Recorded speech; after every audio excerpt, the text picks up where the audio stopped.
Welcome to Angels and Seerstones presents Demons and Pendulums, a podcast on Chad Daybell.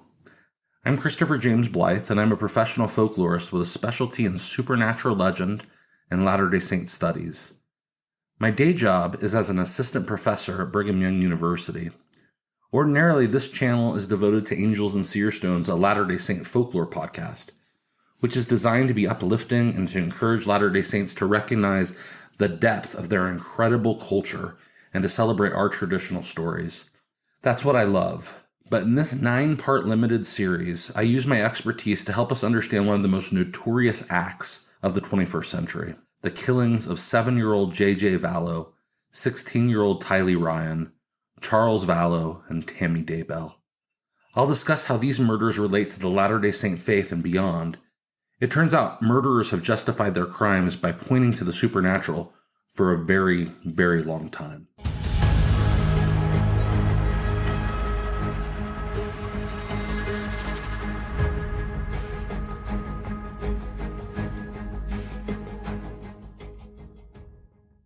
Friends, if you haven't listened to the first episode of Demons and Pendulums, where I explain who I am and what makes this podcast different than the dozens of other explorations of the Chad and Lori Daybell murders, I hope you'll listen to that before or after you listen to this episode. It's short and it's worth your time.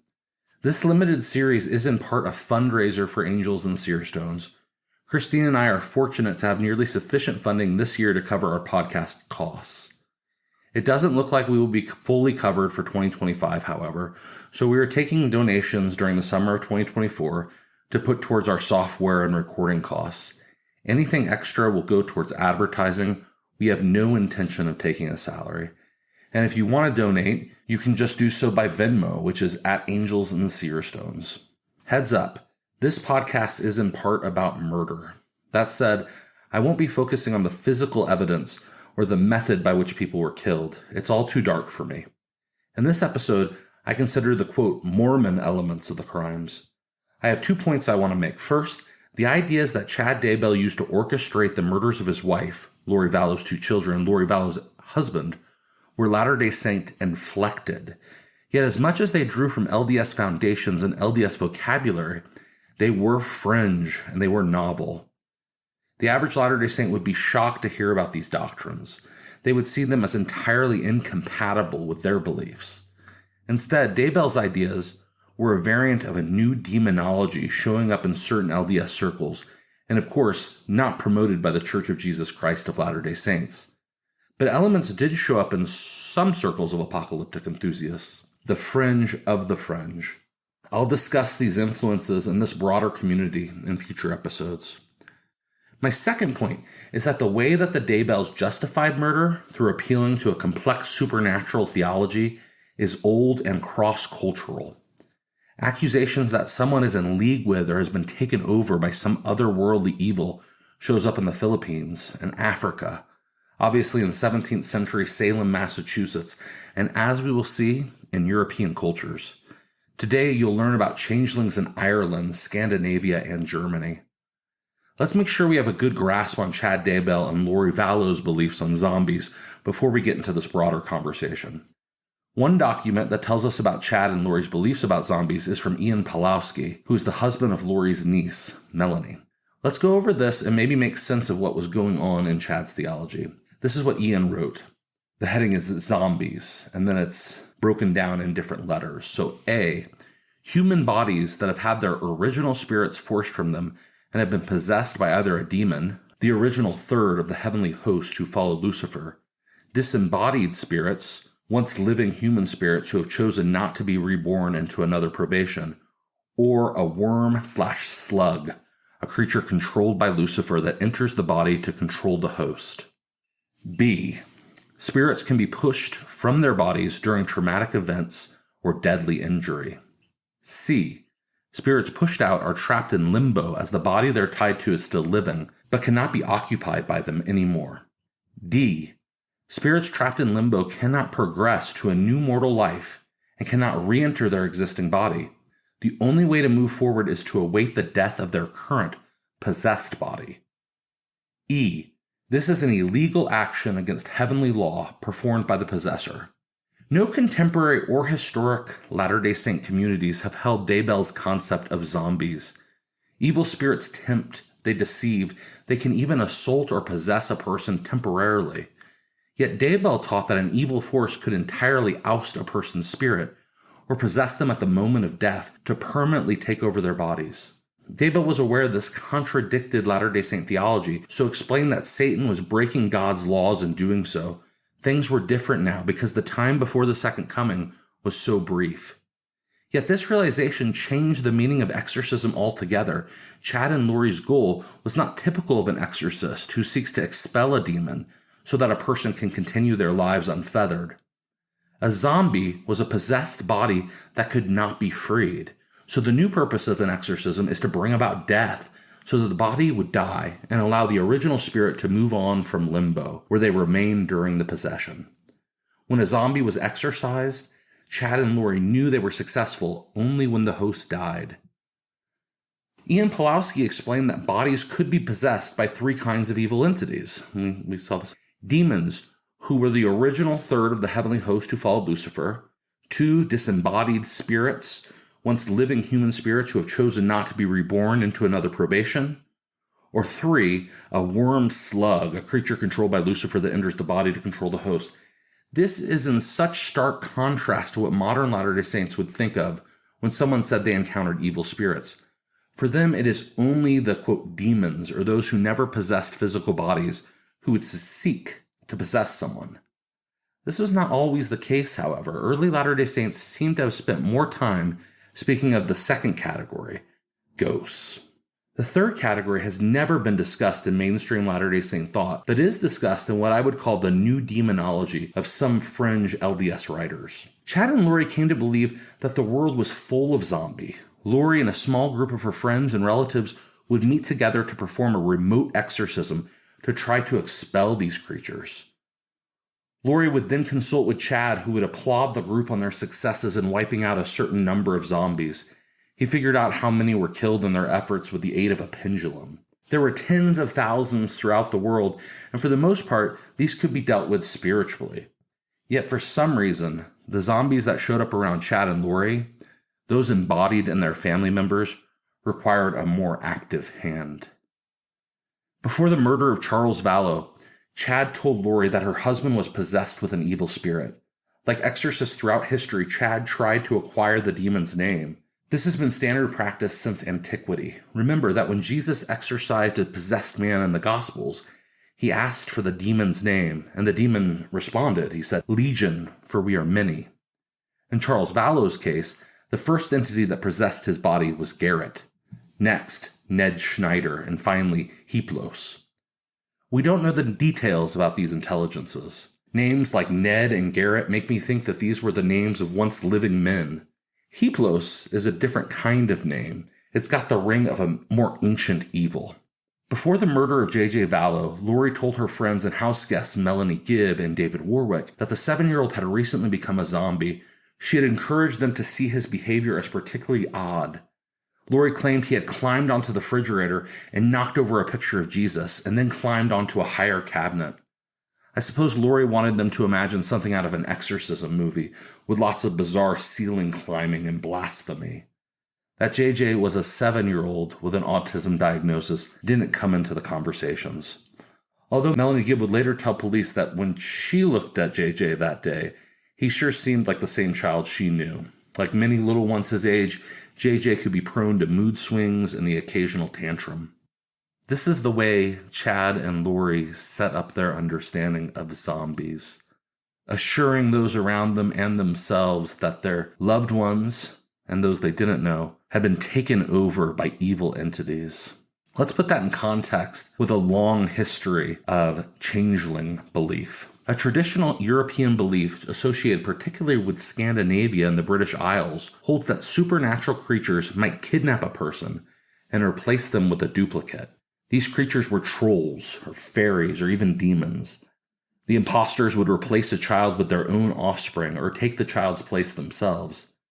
Unsuspecting parents would raise the supernatural freeloader as their own, and this is usually the motive. The creature wants someone to take care of them or their offspring. But while fairies might look like children, they don't behave like children.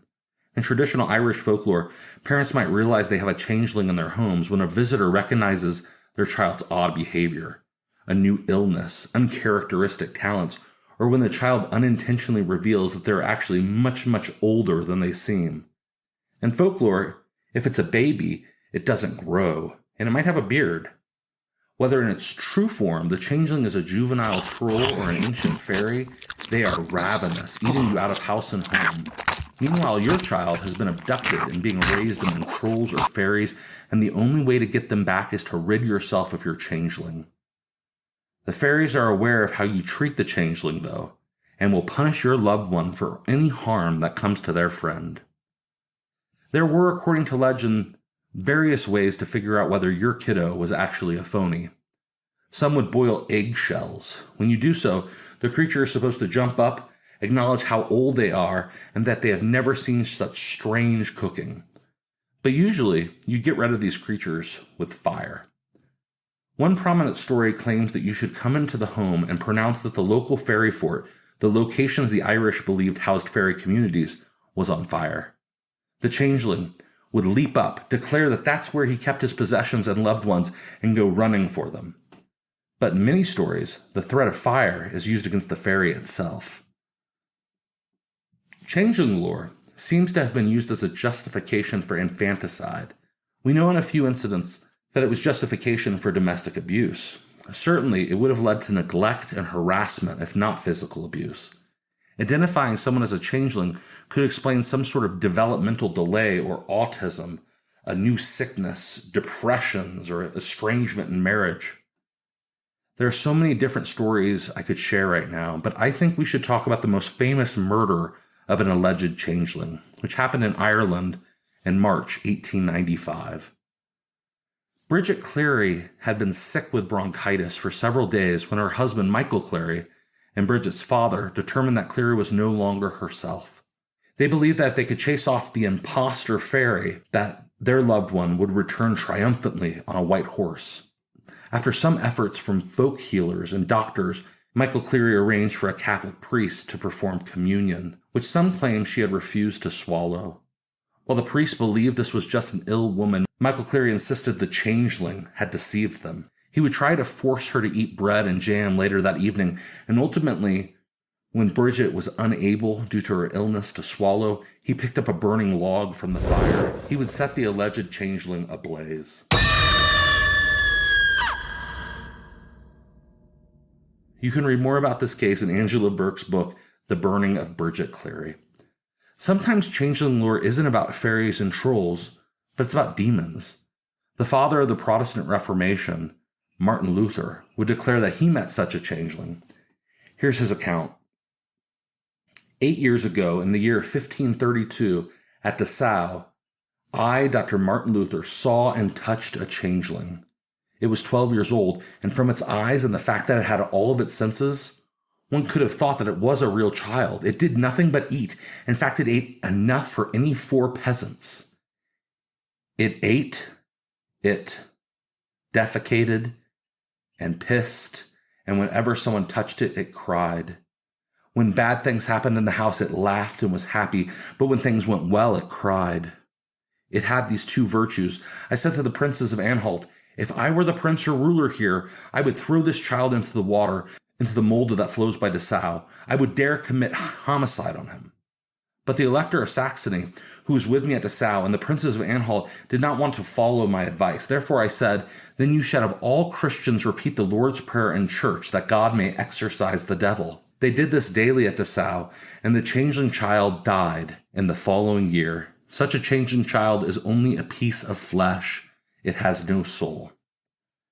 Of course, the parallel between this story and the murders orchestrated by Chad Daybell are very close. I doubt Chad would have known this history about fairies or changelings.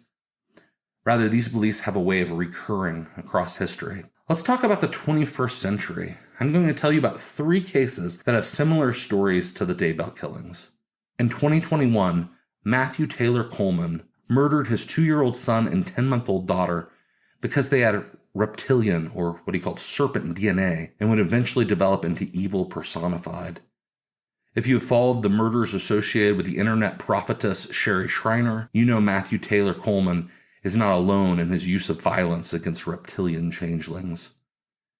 In January 2014, Zakiya Latrice Avery and a friend had come to believe that evil spirits were jumping in and out of her 4 children's bodies. Apparently prayer wouldn't work, so they took to trying to stab the children when they were in a possessed state. They killed a 1-year-old and a 2-year-old. The older siblings, a 5-year-old and an 8-year-old, were also stabbed, but survived their wounds. Dijon Anderson and Dawn Elaine Coleman. These are 2 women from Indiana who in 2022 killed Anderson's 5-year-old son, Cairo, stuffed his body in a suitcase and left him in the woods. According to social media posts, they believe the boy was the vessel of a 100-year-old demon. I'm going to read an actual post from Dawn Coleman that sheds light on their thoughts. Just because the avatar is of what we call a child does not mean that it is actually a child. There are beings that are here that are not supposed to be here, that pick avatars to hide behind, to play roles, to steal energy, and to ruin lives. You better check to see if the children that you think are children actually have souls, or if they're not malevolent beings. Magic is real, curses are real, and there are some very powerful evil beings that will curse your womb and then some. Nothing is what it seems, and we are catering to evil beings and children avatars that aren't even children. The avatar Coleman refers to as the child's body, but remember in this case it's different than possession. It is embodied evil, like Bridget Cleary, Martin Luther's Changeling, or Chad Daybell's zombies. Of course, when I lay out all these beliefs, one possibility is that it's the supernatural that is the problem.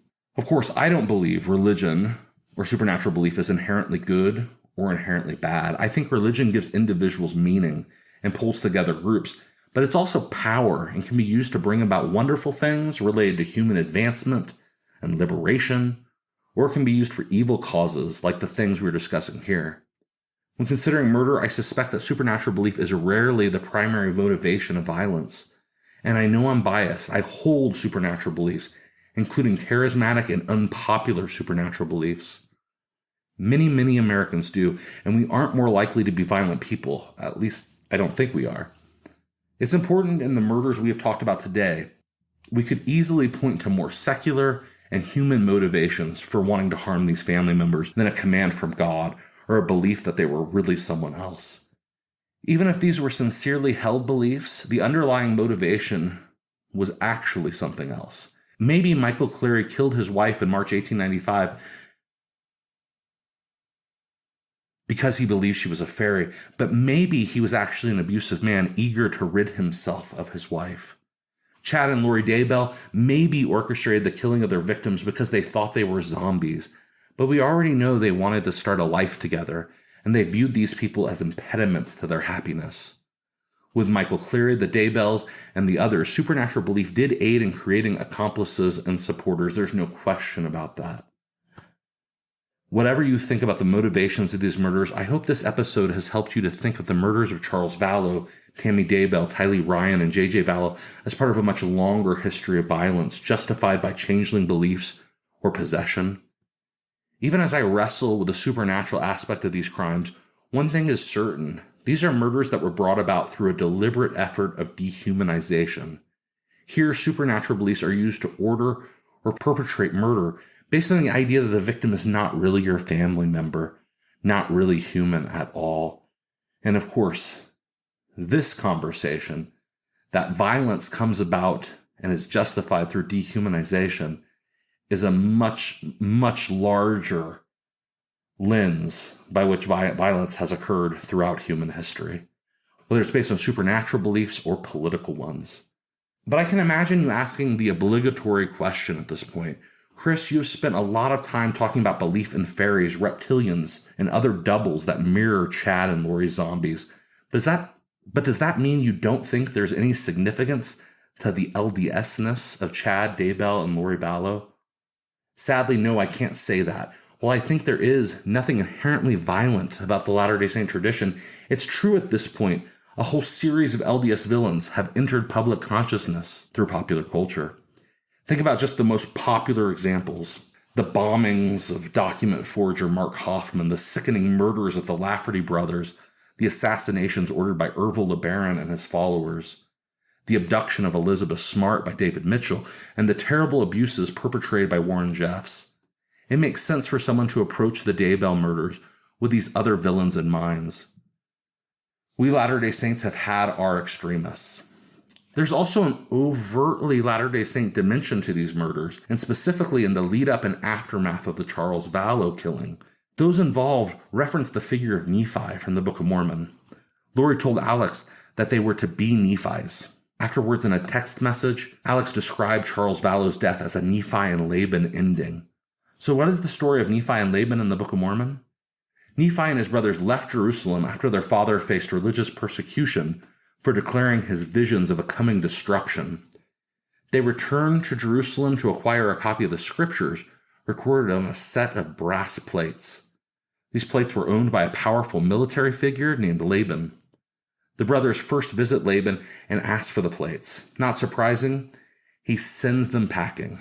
Next, they return with all the family's wealth that they had abandoned in the city in hopes that Laban will part with the plates at a price. Laban decides to kill the brothers and take their possessions anyway. Fortunately, they're able to escape. It's then that Nephi decides to return. Later that evening, middle of the night, the story is actually told from Nephi's perspective. He writes that he went towards Laban's home, quote, led by the Spirit, not knowing beforehand what I should do, end quote. When he gets there, he finds a drunk Laban passed out in the street. Nephi draws Laban's sword, and then he has this back and forth with God about whether he should kill him or not. Nephi reluctantly beheads Laban, dresses in his clothes, and is then able to get the plates and flee to his father's camp.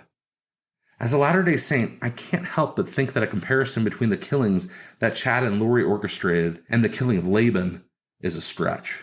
First, Laban was an actual threat to Nephi and his family. He had already tried to kill the brothers and had stolen their possessions. Second, according to the Book of Mormon, Laban's beheading was not premeditated, even if it was commanded by God. And even while I make these distinctions, I acknowledge this isn't my favorite story. Latter-day Saints love the figure of Nephi, who is constantly obedient to God's call, but we don't love this scene. Of course, that clarification doesn't really matter. The fact is that while all the zombie talk is foreign to Latter-day Saint thought, this reference to Nephi and Laban cannot be ignored, and yes, other LDS murderers have pointed to this story to justify their crimes. This includes the Lafferty brothers from Under the Banner of Heaven fame, and Jeffrey Lundgren, a member of the Reorganized Church of Jesus Christ of Latter-day Saints, who killed a family of 5 in Kirtland, Ohio in 1989. So in conclusion, the Daybell killings certainly have LDS elements to them. However, I don't believe there's anything inherently violent in my faith. We certainly can put together a small list of Latter-day Saint extremists who have abused their children and have done so while believing they were justified by a fringe interpretation of their faith. This, of course, includes Jody Hildebrandt and Ruby Franke, who have made the news since we've learned about Chad Daybell and Lori Vallow's murders. But while researching these murders and researching this project, I've discovered that there's widespread domestic violence based on supernatural ideas, including what we discussed here today, and I learned just how widespread neglect and abuse that leads to child homicide is in the United States. While this is obvious, I'll say it to make sure we take this in. This is not a, quote, Mormon thing. Over 1,800 kids die from neglect and abuse each year in the United States. What a completely terrifying statistic. If you suspect a child is not safe, you need to do something. As a Latter-day Saint, I take seriously this quote from a sometimes controversial document entitled The Family, A Proclamation to the World. It reads, "We warn that individuals who violate covenants of chastity, who abuse spouse or offspring, or who fail to fulfill family responsibilities will one day stand accountable before God." Of course, such a statement applies directly to Chad and Lori, despite their odd insistence of their righteousness. Thank you for joining me today. The next episode is on Latter-day Saint apocalypticism, the internet communities that propped up the more fringe side of these beliefs. And in telling you this story, I'm also going to tell you how Chad Daybell came to believe he was someone special. We'll see you next week.